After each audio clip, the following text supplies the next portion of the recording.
Well, good morning, ladies and germs. Welcome to another exciting episode of Ben's Records Collection.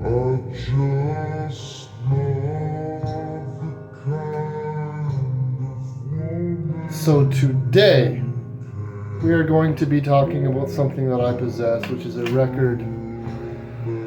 double album. Now, this is the first in a series of videos that I'm going to do, a 4-parter across the next week or so, where I talk about albums by the inimitable Joshua Tillman, Father John Misty. This one is I Love You, Honeybear. I remember seeing him on the internet saying, some release saying, my next album is going to be called I Love You, Honeybear. And there was also a video of him playing the title track on acoustic guitar. I thought, no way. Yes way. This is what happened. So I could kind of go on for a while about him, I suppose. Because this time we're talking about one that I like. I do a lot of videos where I'm like, I listened to it 3 times. I don't know what I think about it. It's okay. This is an album I've listened to a great deal. This is the one that kind of made him upside down, kind of famous. It led to him almost doing a musical. It's on Sub Pop. This is the first album of his that I ever purchased. But I think I am going to talk about the album that came before Fear Fun. Before I Love You, Honeybear. It was called Fear Fun. It's his debut album. I don't even know how I kind of got into him exactly, but I became really interested when they started doing press release stuff for Fear Fun. And Fear Fun's one of these records that I've heard many times, but I don't own, and I'll cross it in a store and be like, I should get that one. And I still haven't. After all this time, I've never purchased Fear Fun. And it's a very good album. But I suppose I won't go on and on about Fear Fun. Look how fun the album artwork is on I Love You, Honeybear.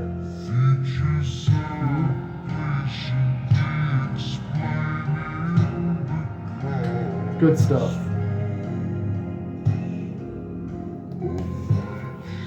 So I bought this in the electric fetus that is no longer. Bought it brand new right after it came out, within the first week that it was released, and I was all about it. I loved the first album and I loved this second one as well. We'll take a look at the inside art because it's also really great.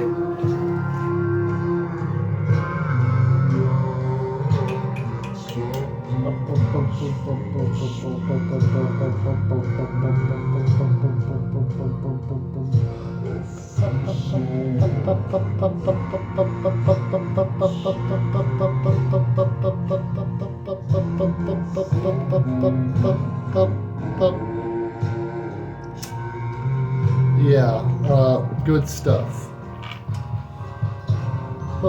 Joshua Tillman. I guess he played drums one time on the first Demon Hunter album. He did some session stuff for them, right after he got to Seattle. He's from the East Coast, Vermont or something, and he was the drummer at one time in Saxon Shore. I had the Exquisite Death of Saxon Shore, which is a good album. Let's do some Wilson stuff. And I went through this brief post-rock phase in 2006, and that was one that stood out to me, the Exquisite Death of Saxon Shore. He did not play on the Exquisite Death of Saxon Shore. He had left the band by that point, I think. But he left that band. He said, "We stopped when we realized we were just Creed without vocals." Yeah, he's a drummer. A drummer, classic example of a drummer who didn't know his place. And now he sings and strums an acoustic guitar. I've seen him play live a couple times. We'll talk more about him. I think this is kind of the one that got him noticed. This song that we're hearing right now really kind of made me go, what? Because I was like, wow, this is like extremely sexist. Then he went on to say in an interview something about how it was kind of a parody of himself that he had this thought.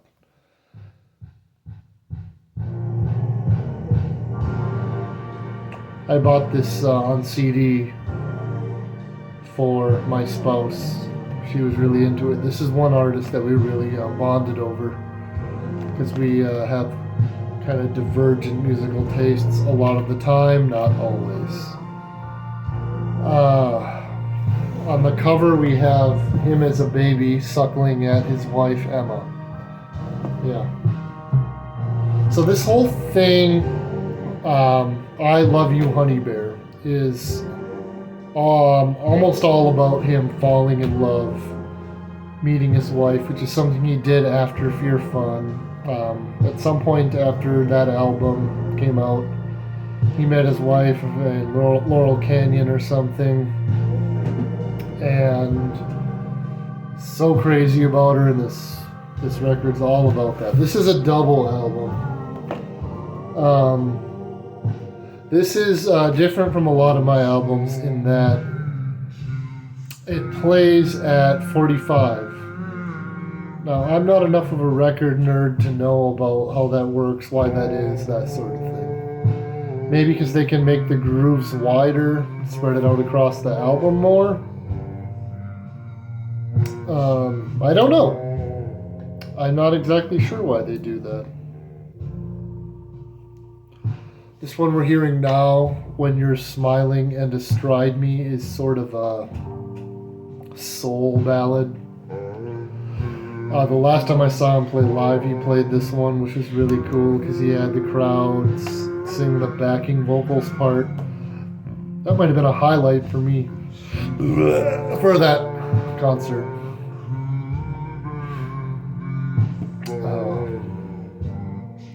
So yeah, this was not my introduction to Papa John, but I listened to it a whole lot. And I don't know what my fixation on this guy really was, but this is one of my favorites, and I don't know why. Because musically, it's not that interesting. How would I put it? And he's very much a lyrics guy, but I'm very much not. The lyrics aren't what catch me usually in music. So what it was about this one, but any of his stuff, I don't know. I think really it's kind of that he's got this golden voice.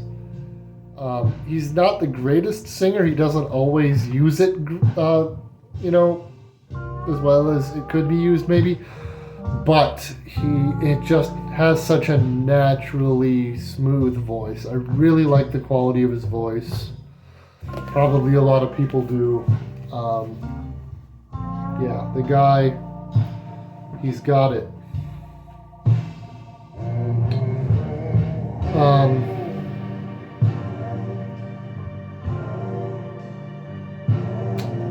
This being what I like a lot, maybe we should talk a little bit about the tracks on the album. So it starts with the titular song, I Love You, Honeybear. There's a music video with Brett Gelman in it. You should check that out on the website that you're watching this on. Track 2, middle song on the A side of this album, is called Chateau Lobby number 4. Yes, his wife should I put mariachi horns on this song? And she said, no. And he was like, I think I'm gonna. It's got the best lyric that he's ever done. Lift up your wedding dress, someone was probably murdered in. Track 3 is True Affection, which I thought, this is it a joke? I mean, because it's this electronica song, and it really doesn't fit with the rest of the album. Not that that's a bad thing, but he has not done anything before or since, but I do not think that it's supposed to be silly, really. The first song on side B, and we're listening to side B right now, is The Night Josh Tillman Came to Our Apartment, which is this really misogynistic song. But musically I liked it. It's got baritone guitar in it. I don't know. What does that say about me that I like this song? But it was one of the standout tracks to me, and still is. Next, and I don't know if you can hear it in the background, next is When You Were Smiling and Astride Me. Beautiful song. I already touched on this today. The last song on the B side is Nothing Good Ever Happens at the Goddamn Thirsty Crow. And it's a country song about him being possessive of his girlfriend or fiance, whatever she was at the time. So I guess a little more low-key sexism. In this case, kind of low-key. I don't know if he was drunk or what. No offense, Josh, but the singing is kind of like not as strong on that track. It's an okay song. Opening song of side C, Strange Encounter. I like this one. It's about some girl almost dying in his bathtub. I don't know, it kind of fits in the whole theme of his continual 70s worship crap. He has done all or most of his albums with this guy named Jonathan Wilson, who also does his own albums, which aren't very good, but they're not terrible. Check out Jonathan Wilson. Check out his music. I think he's produced a lot of people, and he has produced almost everything Tillman has done. Joshua Tillman, also known as Father John Misty. One thing I've always appreciated about this guy is his sardonic lyrics and how unseriously he takes all of it. I can't help but appreciate that. The middle song on side C is The Ideal Husband, where it's just him singing it's a really kind of driving song. It's him just kind of listing off a lot of bad things about himself without giving too much away, without saying too much. You know, I think he really could have. Josh, I know you're watching this, and I really think you could have been a little more explicit. I know that there are things that you're not telling us. I think you should do a version of this song where you really get into it. You know, I've done things unprotected, proceeded to drive home wasted. I bet it gets worse. And the final song on side C is something that I saw him do on, I think, David Letterman. Was he still around at the time? It was a late night show, and I saw him do Bored in the USA, which is kind of this, like, critique of American culture. And when I saw him do it on TV, I thought there was this laugh track. And I thought that was kind of odd to have a laugh track for your late night TV appearance where you play your song. And then I got the album shortly after, and the laugh track is in the song. Not the best song on the album.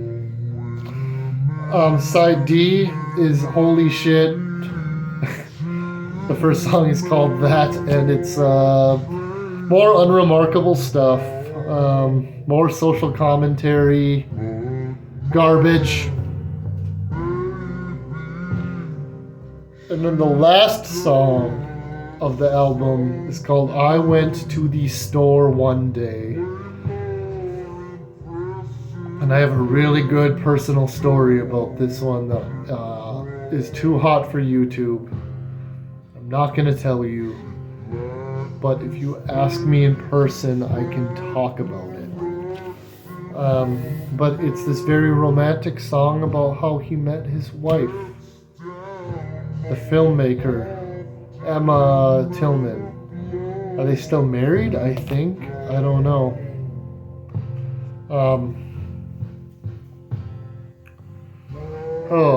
Would I say it's his best? I don't know what his best album is, honestly. I don't think I could say it's this one, but this is a really strong album.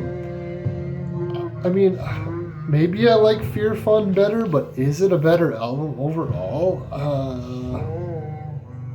It's just a little more nostalgic being earlier from this one. So I don't know. I mean, I think a lot of people might say this is his best. Maybe it's his best album. Before he did Father John Misty, he was doing music under the name J. Tillman, and he did a lot of very unremarkable folk music.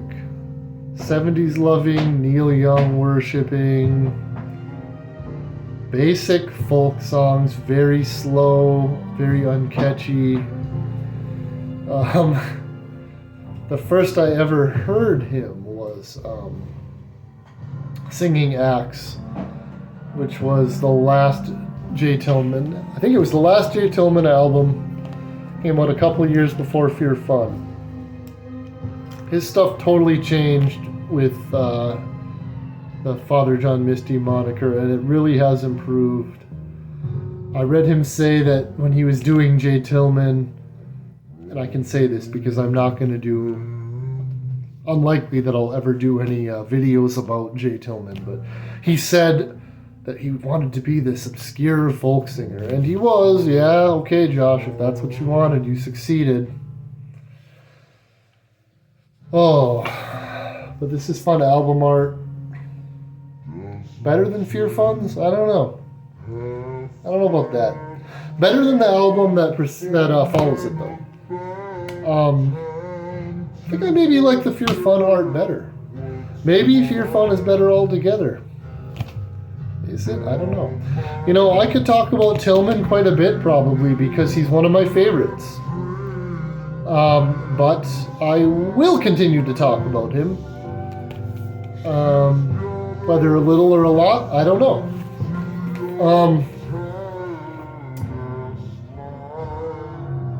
Because I own a few more. And I like it. It's good stuff. You should go to your local record store, preferably a mom and pop's place, and break it in half and put it in your pocket and take it home. And don't pay for it.